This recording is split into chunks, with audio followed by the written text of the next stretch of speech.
Les samouraïs japonais, ces guerriers légendaires, ont longtemps fasciné l'imaginaire collectif. Leur code d'honneur, le bushido, et leur art du sabre, le kenjutsu, en font des figures emblématiques de la culture nippone. Mais saviez-vous que les samouraïs n'étaient pas uniquement des guerriers sanguinaires? Ils étaient également des érudits, poètes et calligraphes. Leur rôle allait bien au-delà de la simple fonction guerrière. Ils étaient les piliers de la société féodale japonaise. Leurs armures, véritables chefs-d'œuvre d'ingéniosité, étaient conçus pour protéger les samouraïs des attaques les plus meurtrières. Les casques, appelés kabuto, étaient ornés de cornes de buffle ou de cerf, symbolisant la force et la puissance. Mais la véritable arme de prédilection des samouraïs, c'était le sabre.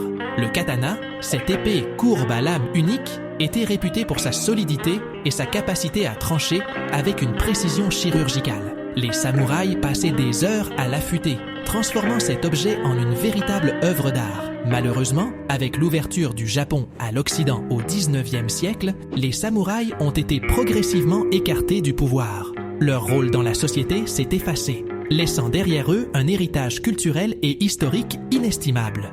Aujourd'hui, les samouraïs continuent de nous fasciner, symbolisant un Japon mythique et héroïque.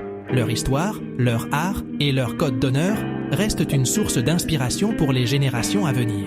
Alors, dites-moi dans les commentaires, quel est l'aspect des samouraïs que vous trouvez le plus captivant?